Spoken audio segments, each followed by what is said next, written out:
Hello, I've just finished recording the video you're about to watch, and I thought I would just add a quick disclaimer at the start, because I think I started the video saying I wouldn't give my opinion, and I think I ended the video basically just giving my opinion. So I'm Nathan. If you don't know me, I'm a mental health worker in Victoria who comments on politics on this channel. And I am very concerned because I work day to day with some of the most struggling Aussies or struggling Victorians in the state. A lot of the time, people don't see the work that myself and thousands of other workers do for those Aussies. And I'm very concerned by some of the proposed or possible cuts to the budget from what the Liberal government is proposing. So I'm still putting the video up because I think that I was fair to them in their policies, and I go into it for 45 minutes, their economic plan. So if that's the kind of political content you want, please keep watching. But I thought I would just let you know that, yeah, it's a passionate issue for me. But I still think there's value to this video, so I hope you enjoy. It's time for Lefties Losing It. We're watching the rightist leftist with low T Kyle Nathan Ogilvy. Well, there you go, brother. We appreciate you. Everybody go check out the rightist leftist if you are so inclined. Appreciate you, man. Hello, and welcome to the Rightist Leftist with Nathan Ogilvy. Today, as I record this, we are less than 6 months out from the Victorian state election. And being someone from Victoria, this is where I'm turning a lot of my interest on this channel. And we're going to be having some interviews with Victorian state politicians, and we're going to be covering the issues in the state. It's not going to be exclusively that on this channel, but because it's sort of the next big date in the Australian political calendar, I'm going to be turning my attention much more towards that election. It's also a bit of a, for people in other states, it is a bit of a precursor to what might happen in the federal election in 2028 with things like the rise of One Nation. We have an incumbent Labor government like we do federally. So there's a few different indicators that might come about from the results of the Victorian election that might point towards the bigger picture in the federal election. So if you're not from Victoria, I encourage you to keep watching anyway, because what we're going to look at today is the Victorian Liberal National Coalition. I'm just going to call it the Liberal Party for short, since it's run by Jess Wilson, and most of the seats in that coalition in Victoria are Liberal seats. We're going to have a look at their 10-year economic plan because they have just released it. So this is what I'm basing the document on today. You can see it in the link below if you want to read along yourself. But basically, their top line 3 points for their economic plan for Victoria for the next 10 years are fix the budget, lower taxes, accountability, and transparency. So at a glance, their main stated goals for the Victorian economy are to return the budget to a cash surplus by 2032, reduce the debt and interest burden, deliver cost of living relief, make Victoria a best place to do business, drive investment in jobs, payroll tax relief, etc., etc. Now, it's in dot point form. There's 8 key points that we're going to go through today. I'm going to offer some commentary on them. My point of view on the Liberal Party is pretty clear if you've watched any of my other videos, but I want to be fair to all parties because polling-wise, even though One Nation is rising, if you look at the two party preferred total polling in Victoria, it's about 50-50. It does vary depending on the poll. Sometimes Labor is ahead, sometimes the Liberal Party is ahead. But where we stand today, the way I'm putting it is basically the Liberal Party have a 50-50 coin flip chance of winning. And so in that, I think whether you are a Liberal Party supporter or not, we should take their plan seriously, unpack what they're proposing to do, challenge some of the numbers. I like to know. One thing that the Liberal Party does, I think, really well is they are able to present information in a way that seems pretty shocking or outrageous. And what we need to do is unpack the numbers to understand it. Because in that way, you then might agree, and that might win. You might actually want to vote for them for that. Or it might solidify that we need to talk to our friends or relatives who might be considering to vote for the Liberal Party if we disagree with what those numbers mean. And we'll get into that as we go, as we unpack each of the points in this 10-year economic plan. So their top line, their key, as I stated in the first point of their plan is to return the budget to surplus. So their statements, and you can read this from the Victorian budget, a lot of the numbers, like the top line numbers, are accurate. There's some context to them that we can unpack as we go. But the interest costs in the Victorian state are about $9 billion a year, which actually calculates down to about $1 million an hour that we're paying in interest as a state.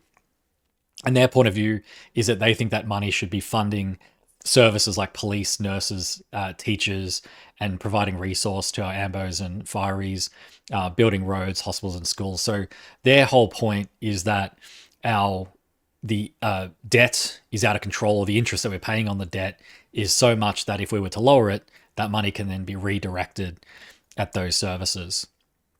So their stated goal is by about 2032, they think they'll bring the budget to a cash surplus. The budget is, as reported, at an operating surplus, so the revenue is outweighing the expenditure. But where the Liberals and Labor Party disagree is on the borrowing, and the Victorian government has borrowed at the current recording. I've looked into it, about $175 billion total debt, and that's where the interest payments are coming from. Why they're so high. So they want to end Labor's waste. So things like, then they're pointing to line items in the budget, the $13 million, which was, they say, spent on the machete bins. We know there's a bit more context to that. It was that whole program. The bins themselves didn't cost that much, so that's a little bit misleading. $200,000 on pot plants for the Suburban Rail Loop Authority. So they're pointing to line items in the big build spend. The Labor's $15 billion of corruption payments on capital projects. Where that number comes from, I'm going to point to in a minute. But things like they want to save $22 billion by a hiring freeze on back office roles, which ensures the funding reaches the essential services that Victoria rely on. I do have to point out here, as someone who has worked alongside, I've worked in a not-for-profit that's funded by the Vic state government. This is the same thing Peter Dutton tried. And we do have to point out, I'm not just going to read this blindly and not point out things that I know are not true. If you freeze back office roles, those frontline roles, so if you think about maybe in like a hospital, the nurses or the customer service people facing you, they take on more of the burden if you get rid of those back end roles. It's a very basic view of the public service that you think cutting or hiring, which is a cut, because if you're not going to hire more people, then when people resign or leave, the head count of those back office roles goes down. That work doesn't go away. You may not see it because it's a back office role, but that burden will get placed onto the front line workers. And that is what can topple, it doesn't mean a hospital will fall apart, but that's where you get these bigger wait times, poorer services and things like that. So I think that's something the Liberal Party need to be, whether they understand it and they're lying, or they don't understand it. I think that's something that's just basically incorrect, that getting rid of those back office roles is not going to strengthen those essential services. Saving $1 billion a year over the next 10 years by repealing Labor's treaty process and First Peoples Assembly. So we had a treaty process going through, and a First Peoples Assembly brought in by the Jacinta Allen government. They're going to basically get rid of that. They're going to save $20 million a decade, capping excessive public service salaries. Now, I follow Jess Wilson on LinkedIn. I just like to see her posts and keep up to date with her plans, because she goes pretty hard on social media. She was actually getting, I would say, criticized by business people, because it's LinkedIn, about that, because what they were saying is the CEO of the big build earns about $750,000 a year, I believe. It's just under $1 million, around there. And so you could say cutting that could save money in the budget.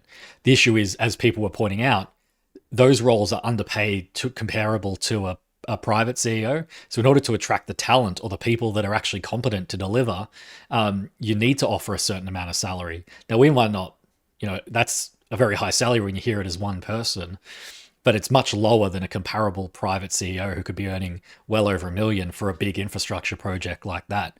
So it's true that Jess Wilson has never run a business. According to her LinkedIn work history, maybe she has run a small business that she hasn't put on there. The party of small business, as Liberals claim to be, it shows a sort of a lack of how that understanding works there. Using windfall revenue to pay down debt and not increase spending. So that's in terms of if the government raises a large amount of taxes in a particular area or gets that windfall, which is just more revenue than they were expecting, they'll use that to pay down the debt. Fix infrastructure, delivery, and end cost blowouts that have become routine rather than the inspection. So again, some of these claims need a little bit of elaboration. I'd like to know exactly the cost blowouts, as I've stated a few there, but I'd really like to know because this is a lot of this is public service, and the state government funds things like the police, as they've mentioned themselves, police, nurses, ambulances. I'd like them to be very clear on what the cost blowouts are, and then we can unpack that and see. And for you, if you're watching this video, see if that's a reasonable cost blowout that you think is fair enough for them to cut. Shifting from debt-funded mega projects, so that's where the cash deficit, or that we're returning to a cash surplus because the government has been borrowing a lot for these infrastructure projects. They're going to shift away from that and build more local, community-focused infrastructure that delivers real value. Now, I'd love to see their infrastructure plan. As far as I can see on their website, aside from some, again, sort of general statements, I don't see a detailed infrastructure plan from the Liberal Party, but I absolutely will present it in detail if someone can point me towards it. We just have to touch on now this $15 billion of corruption payments and where that came from, because it sounds like an outrageous number, like 15 billion of our dollars went to waste. So where it comes from is the Rotting from the Top report, which was an investigation of the CFMEU in Victoria during the Setka era. It was actually a Queensland commissioned report. I think it's called the Walton Report, its technical term. And what it did was the $15 billion comes from the total cost of the big build so far, which was $100 billion, and then an estimate of the corruption being about, and the range was actually 10 to 30%. And they sort of said with confidence, like as far as an estimate can go, 15%. So that's where they derived that $15 billion number. And Mark Irving, who is one of the administrator, the CFMU got a sort of an administrator who then, did the investigation, and they went through to try and clean up the CFMEU union, or at least address the issues. That part of the report, we actually can't see as a public. It's actually the part where this is mentioned is redacted from the public.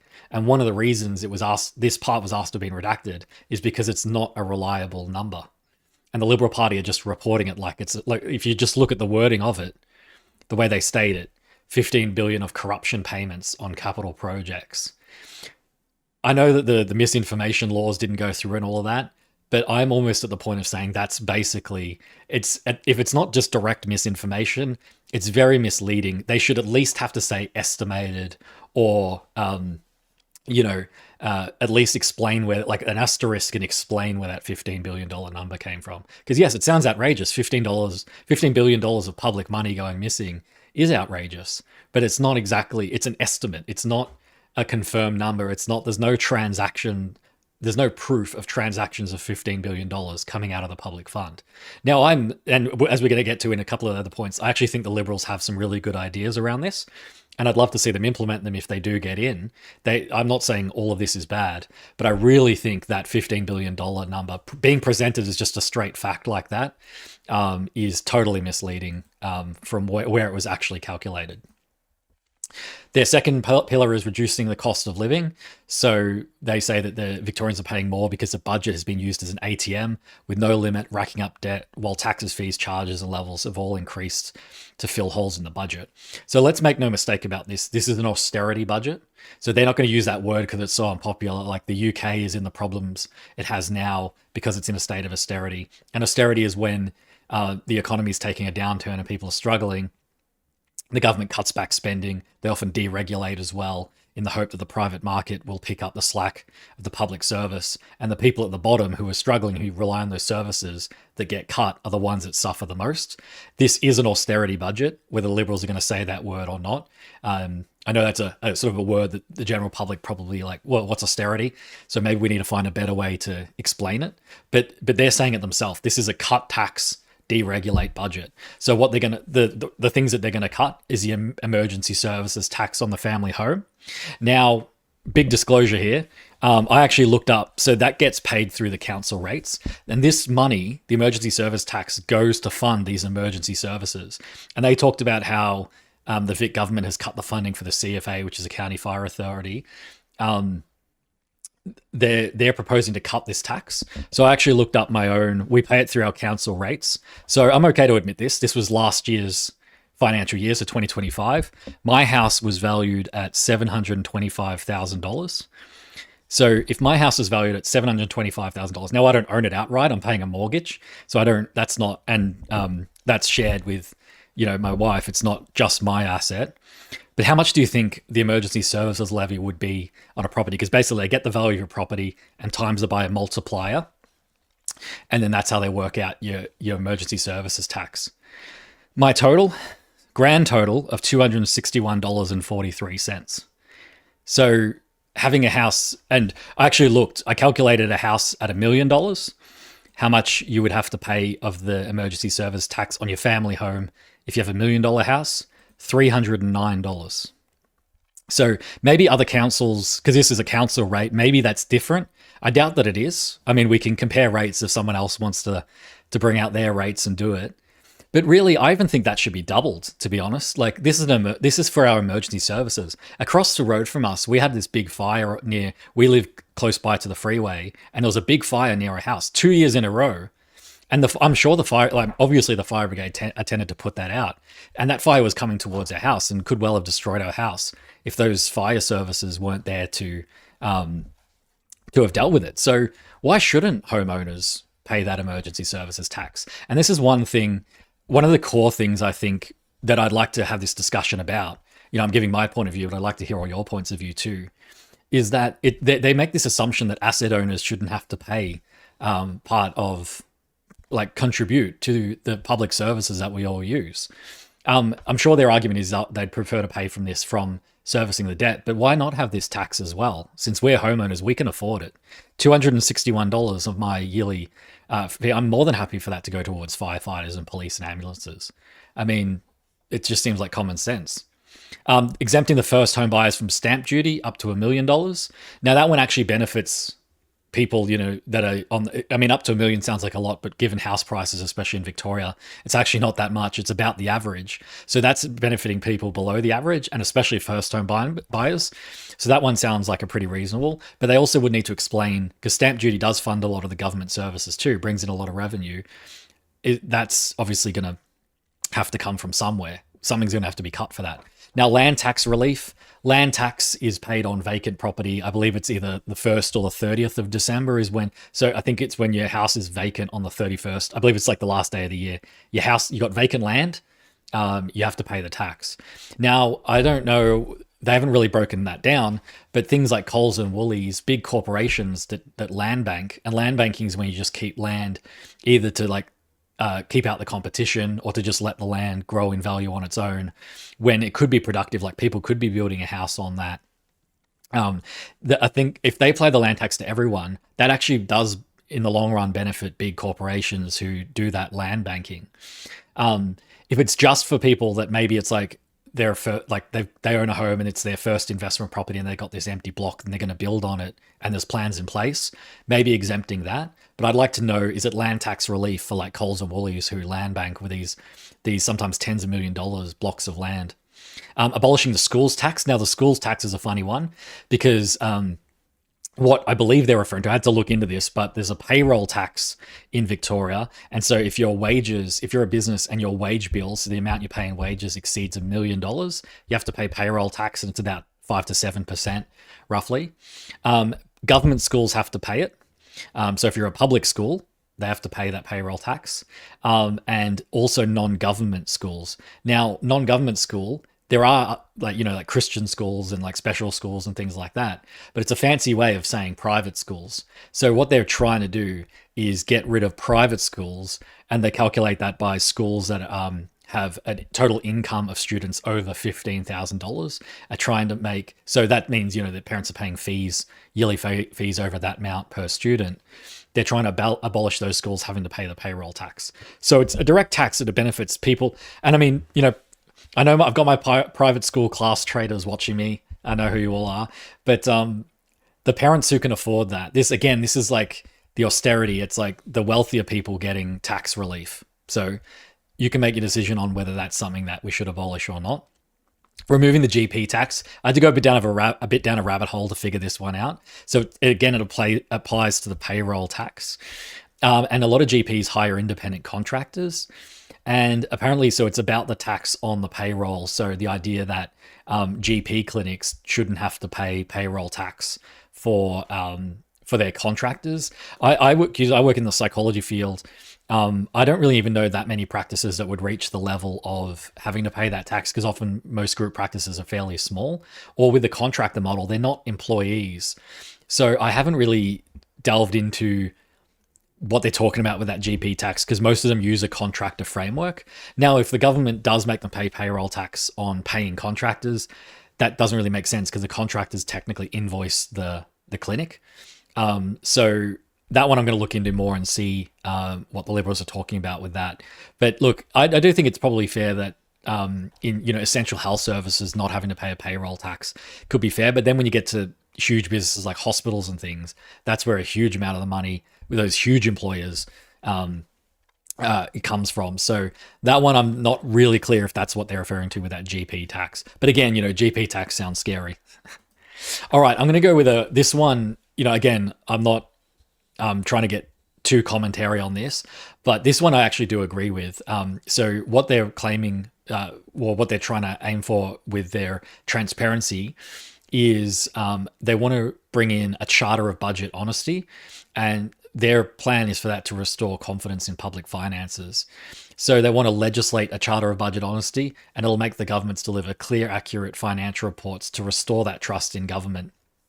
They want a real-time public expenditure tracker to see where their money is being spent, and then it can give, they're talking to the voter, your confidence that your hard-earned money is being used on services and projects that matter to you. They want a Victorian first intergenerational report to provide a long-term view of economic health. Now, I've had a look. Australia, the federal government releases an intergenerational report, and basically what it does is it predicts like the next 40 years how things are going to go in the economy based on the current numbers and projections and things like that. I think one thing they might notice is that the wealthy are doing quite well in Australia, and a lot of their proposals do benefit the wealthy, that they're taking away payroll taxes from private schools and things like that. So I don't know if that report's going to help their case. But the thing with this is I actually agree. I've said this from the start from this channel, and talking about wasteful government spending, and no one, the assumption that the left wing, just because we want good public services, that translate to us wanting wasteful government spending. No, I don't want wasteful government spending in any way. I want the public to have confidence that the government is spending money on those essential services. Now, the thing is, what matters to us is in the eye of the beholder. And if you're wealthier, you often rely less on the public services, even though a lot of businesses require all the roads and infrastructure and everything for their employees to have them be able to show up to work and have that successful business. We all rely on that. I do think some kind of real-time public expenditure tracker gets put into place. And I hope with the Liberal government, if they do get in and bring that in, that they would be just as scrutinised as the current Labor government on their expenditure. Because we know with the ScoMo government, they got rid of a lot of public service jobs and then replaced that with consultants. So if this expenditure tracker covers it all, and we can check in on it as the public, I'm all for that. And I think it's an amazing idea, and I fully support it. Their support to grow, supporting business to grow the economy. So as you'll see, as they will claim, it's a pro-business budget because they want Victoria to be the easiest and most competitive place in Australia to start and grow a business. Now, since COVID, there have been a lot of business closures. That's a big number they also point to. The other thing they don't necessarily point to is the reasons why, and also the fact that there have been a lot of businesses also created. It's sort of like the net migration number. Overall, there have been a decrease in the amount of businesses, but that's businesses closing versus businesses opening at the same time as well. So it's not all bad, but I do agree, as a small business owner myself, I would like to see the government support businesses more. Their plan to do that, so as we talked about before, the payroll tax relief is sort of one of the cornerstones of their policy. I think they would even say that, it's number one a lot of the time when they talk about these cuts. Payroll tax is paid for businesses, as I just said before, that have a wage bill, meaning they pay a total amount of wages to employees of $1 million or more. Now, I actually looked into the amount of, the businesses, a breakdown of the businesses in Victoria, and this is probably going to get its own video.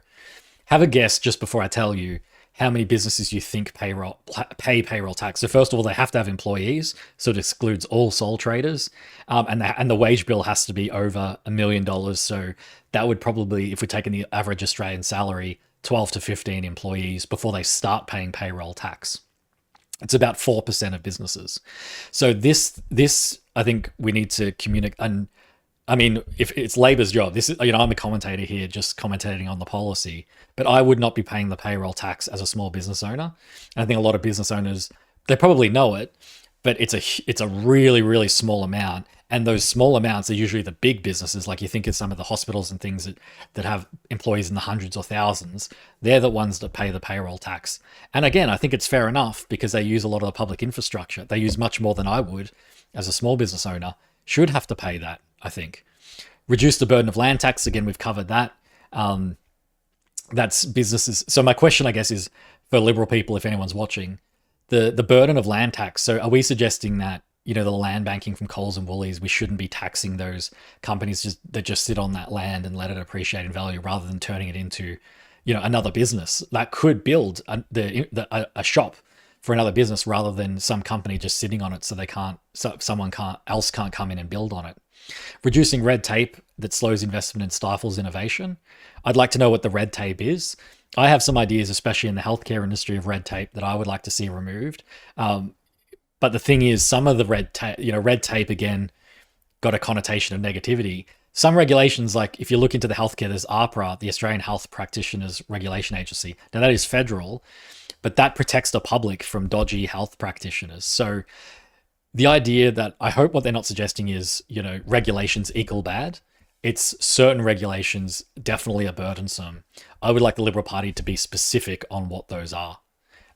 Because, yeah, definitely some reduce investment and stifling innovation, but I like to know what they are proposing around that.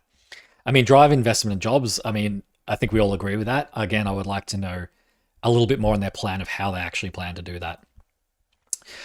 Into housing now. So they plan to build more homes and make home ownership more affordable. So their plan is to exempt first home buyers from the stamp duty of up to $1 million. That's fine. That benefits people we want to get owning homes. I fully support that. I'd just like to know what cuts are going to be made or where that revenue is going to be made up from, what spending is going to be cut to make up for that.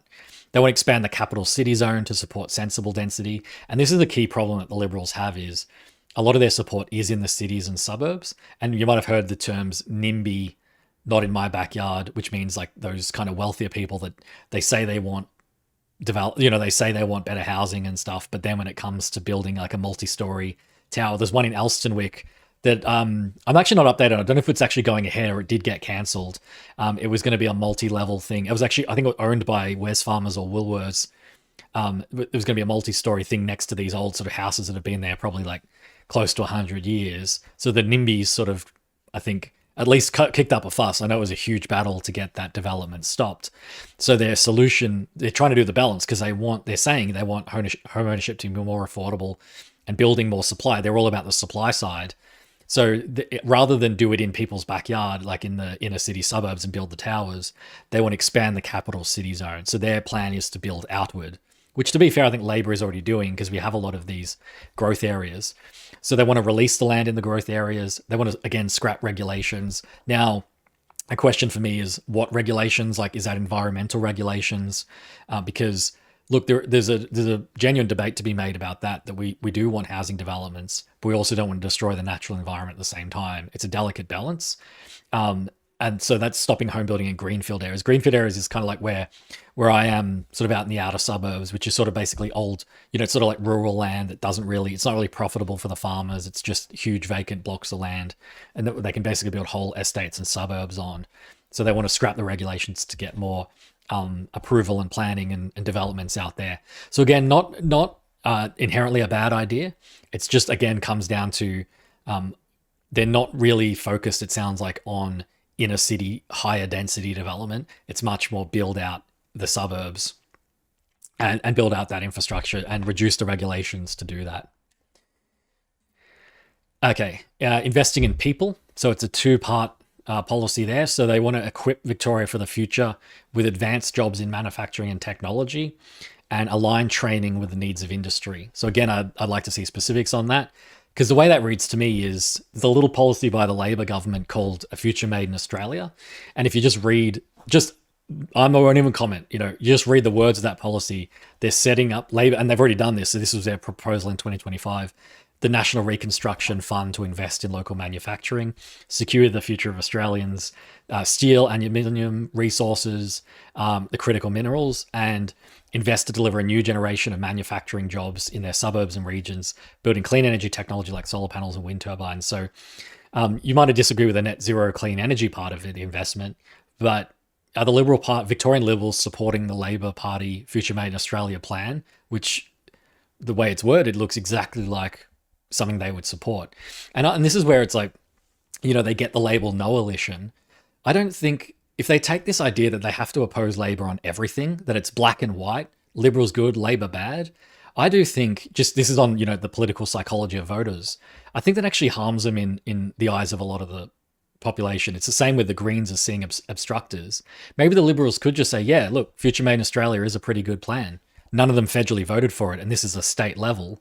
But could the Liberals bring themselves to say, we agree with Labor's Future Made in Australia policy? Because just to my eyes, in the way that it's worded, I'm not even trying to imply anything. It literally looks like they would agree with that proposal. Maybe not the clean energy investment, but the advanced jobs in manufacturing and technology is literally what Labor's investing in right now. So is this an area of agreement between the Liberals and Labor? To be continued.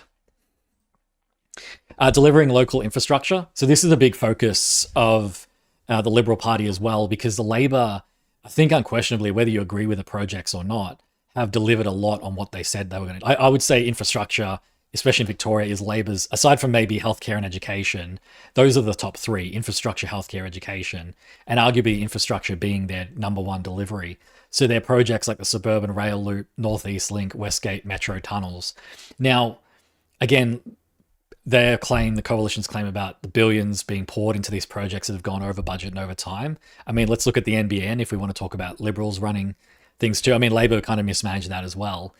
These huge projects, they're basically guaranteed to go over budget and over time. And I don't say that, I don't take joy in saying that, but that's what these mega projects do. The Snowy Hydro as well, which is going well over budget, which was a Malcolm Turnbull policy originally. It's just what happens with these projects. It's humanity that we take longer to do that. Now, I'm not sort of defending that. I think the government spending should be reined in and targeted at these proper projects. But they also don't mention the things like the level crossing removals and all the other sort of small infrastructure projects throughout our areas and regional areas that Labor has delivered on. Again, they mentioned the 15 billion in taxpayer funds. At least they elaborate here, lost, misused, or redirected to bikies around the big build. The corruption tax they put in talking marks. I'd love to see who they attribute that quote to and the context around that. Because as I explained, they've literally just divided 15 billion by the amount of households to get people outraged that it's 5,000 per household. It's not how that works. Because again, that's an estimate. There's no record of transactions of that $15 billion. It's essentially a made-up number based on some calculations that they redacted in the report due to their dubious nature. But again, so they're going to assure transparency on every project. That's a big tick for me. Agree to that. Open and honest prioritization framework. Another tick from me. The focus on local roads, local connection. I know my Liberal family members would love that, focusing on local. I think that does resonate really well. I don't think, not that Labor don't do that, but I think the Liberals' focus on that is a strong thing. And then the growth area infrastructure contributions are reinvested into local communities. I'd like to know the process of that reinvestment, because a lot of the time private businesses get those contracts or the benefits of that. So are they going to hold businesses to have to be forced to reinvest some of that money back in? You notice there too, they say the state of our roads condition, potholes. Potholes is the other big one I hear from my Liberal sources, which include family and friends. I actually found this out from a Labor friend of mine. that in the budget, so this was announced in April, they're investing in the new budget over $1 billion to rebuild and repair roads in Victoria. So the plan is to get rid of 200,000 potholes, 200,000 graffiti tags, and a lot more. And 70% of the funding is for the regional areas to address all the potholes in those areas. So what they've already done is repaired 187,000 potholes, cleaned up 127,000 square meters of graffiti, mowed 1.9 million meters, and the crews have repaired 31,000 signs and inspected 13,600 barriers. So they've already invested $3 billion over the last 3 years. So it's about $1 billion of investment a year. And I didn't even know that. And Labor's all over my algorithm. So again, this is not a video about Labor and their marketing, but a press release like this that released on a Monday afternoon, they should be putting this out in front, because it sounds like for Liberal voters or even the Liberal Party who may not be aware of this, they're like the Liberal Party are proposing to do something that Labor's already done. The Liberal Party are proposing to invest even more than the $1 billion already set aside for this year. That would be a great question. And last one, ensuring energy security. This is 0.8 out of their 8 points. And so it's a 2-point plan. They're going to remove the gas ban. So gas was banned from new builds in Victorian homes, and they want to reopen Victoria to gas exploration. So again, I do have to point out here, because clearly it's a pro-gas policy. That's really all the policy for energy security is. The Labor Party have taken, in the 2025 election, so the coalition, sorry, not Labor, the coalition, pocketed more than $2.92 million in donations from the fossil fuel industry. And yes, fossil fuel covers more than just gas. But, they've got Minerals Council of Australia, Hancock Prospecting, which is Gina Reinhart. And I highlighted there, they have Gina Reinhart's Hancock Prospecting has like a political campaign arm called Advance, and they transferred $900,000 to that to fund a lot of these right-wing parties. And then even directly, they funded $105,000 to the Liberal Party's Victorian division. Now, I know a lot of Liberal politicians might put their hands back and say, I don't directly receive it. But if it goes into the pool of your party, the Victorian Liberal Party, that fossil fuel money goes into the fund, right? And if you look here, this is a list. This is again from 2025. These are all the fossil fuel companies. So direct donations are listed there. So the biggest one was Hancock Prospecting, $204,000. Woodside Energy, Santos, Chevron, they're all gas companies. You can see them donating tens of thousands of dollars. The other receipts is a dubious one. It's not necessarily dark money because it's at least being disclosed, but that can be things like, gifts like cash for access, going to events, fundraisers, and things like that. So then you add the totals. And if you put all the totals from all the companies that have donated to the Liberal Party in that year, 1 year, 1.5 or $1,579,000. So then you go back to this, investing back in gas. I mean, you could agree with it not just on principle. That will increase the revenue and the profit of those gas companies. And if you're going to tell me those gas companies that donate to the Liberal Party to the tune of over $1.5 million are doing it because they're great people and it's a charity, and you don't see the correlation between that, I mean, I don't have anything more to say if that's the case. So my summary, since that's what you're here for, I will be positive at first, even though my views on the Liberal Party are pretty clear. I do want to start on a positive or a point of agreement. I do think the best thing in their plan is that transparency on government spending. If the Liberal or some kind of One Nation right-wing part, the Liberals do a deal with One Nation or whatever and they get in, and Labor is out, I would love to see the transparency on government spending, that live tracker that the public can view for the next 4 years of a Liberal Party state government. And I think Labor should implement one too. So I don't think it's just if they get in. I think that's totally reasonable to me. So rather than, again, going straight to the negative, I just want to talk about sort of the winners and losers who I think, based on this plan, benefits and who doesn't. So who definitely benefits are property and landowners or asset owners in general. Those taxes that they were proposing to repeal, like the land tax and the emergency services levy, are if you're a homeowner, or even with the stamp duty, if you're buying a home, if you're an asset holder, you definitely benefit. Private schools benefit if they get through and they remove the schools tax. That will mean private schools don't have to pay that payroll tax. And big businesses, and in the sense of the gas lobby, the ones that donate the hundreds of thousands of dollars, tens or hundreds of thousands of dollars, depending on the specific company, to the Victorian Liberal Party, will definitely stand to benefit. That'll be peanuts compared to how much money they will make in Victoria if the Liberal Party get in. And if you're for that, that's totally fine.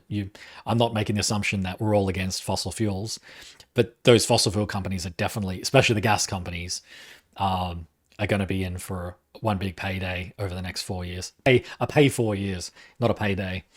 Who misses out? You can see that they don't really cover it in the plan because they're kind of non-specific on it. But they talk about back-end workers. The public services are definitely going to suffer. And that's direct workers. Like the head count of the public service is definitely going to go down. Emergency services are going to go down for sure. Because if they scrap the emergency services levy, I don't see a way that it won't disrupt that. And that's things like, all the way from 000 to the ambulances, police, fire, teachers, the public service. I can't see a way that unless they're going to just run even bigger run a deficit, that those services are not going to be affected for the people that often need it the most. So many of these mental health and community health programs that benefit really struggling people, I looks to me like they're going to be cut. So then, therefore, those struggling Aussies, especially people who are like renters, minority groups like with the Aboriginal Treaty being scrapped, a lot of struggling Aussies are going to be most affected. And I actually think, and this is the whole Liberal Party thing, I think small businesses are going to miss out, like me. I have under $1 million in revenue, so therefore I'm classified as a small business, but also under $1 million. I'm a sole trader, and businesses also that 96% of businesses in Victoria that don't have that wage, that don't pay $1 million in wages, or they're I guess I call it a micro business, they don't pay payroll taxes anyway. So the bigger businesses, big business, are going to get those payroll tax cuts. And then they'll probably, what usually happens is they'll be able to survive any other economic issues and be able to then buy up because the smaller businesses on the bottom end are the ones that often struggle when times get tough. And we saw that during COVID. That was a big reason. Big businesses got a lot of support, and a lot of the small businesses were left out in the cold. And in this plan, I don't really see the Liberals addressing that through any means. So my real biggest concern with the budget, and why I don't think I would necessarily support it is an austerity budget. Its plan is at its core to cut spending and deregulate. And the crime crisis is definitely related to the cost of living crisis. We have a cost of living crisis in Australia. Victoria crime has risen. I know a lot of my lefty friends want to maybe not use the word crisis, but people in Victoria are feeling very unsafe, and community safety is probably the second biggest issue underneath cost of living, according to voters. So I take it very seriously, and I work in that space. I work with directly alongside the youth justice and with youth crime and all of that. And I've got a lot more to say on it, and I've got a lot of videos on that coming up. But the Liberal Party seem to want to disconnect that. And even though this was their 10-year economic plan, so we didn't touch too much on crime, if we cut these programs that families use, and there's one particular that I used to work in called functional family therapy, and it would be a multi-systemic approach because, yes, a youth criminal commits a crime, and we can punish the crime and deny them bail and just lock them up. But they will get out. You don't get life in jail for stealing a bottle of alcohol or assaulting someone. And yes, they need to do the time. But if they're not supported to reintegrate back in the community, and that can be through employment, through the family support, to get them out of, if their family's in poverty, there's intergenerational issues. It's so complicated. People just want the simple solution of lock them up. Well, it's not that simple, because who do you think they're associating with when they're locked up? It often breeds more criminals. And that doesn't mean don't lock them up if they've done a crime. But the essence, the philosophy of the Liberal Party's plan to cut these public services, I believe, is going to make the crime issue worse. You can't, and I think there was a Liberal politician in my area who said, we can't arrest our way out of this. The crime, the punishment and no dealing with the core underlying issues is always going to make the issue worse. And basically, I'm really worried if the Liberal Party get in, they're going to make the crime issue worse. because a lot of their cost of living relief is targeted more towards wealthier asset earning Australians that can already afford those taxes. So that's my view on the Liberal Party's 10-year economic plan. I do think there is some good stuff in there. I think wasteful government spending is on a lot of people's minds, and clearly that's the focus of their policy. I do think their plan for transparency and expenditure in government is a really valid one as well. So I don't think it's all bad, but I do think the reality of that budget, even if they're going to use the word or not, is it's an austerity budget. And I think it's up to you to determine, is Victoria ready to go into a state of austerity and cut the public service, and see if we can restore that budget back to the cash surplus? Or do we need to find some kind of middle ground to address budget blowouts in other ways and see what we can do about cutting those services? So in the next couple of weeks, I'll be looking at One Nation's policies for Victoria. But if you have any other policies or things you'd like me to do a deep dive, please comment them below. I do have a Patreon now where you can reach out to me directly. Otherwise, like, comment, subscribe, share it with a fellow political nerd if you know that they might like this channel. My name is Nathan Ogilvie. This is A Rightist Leftist, and thank you for watching.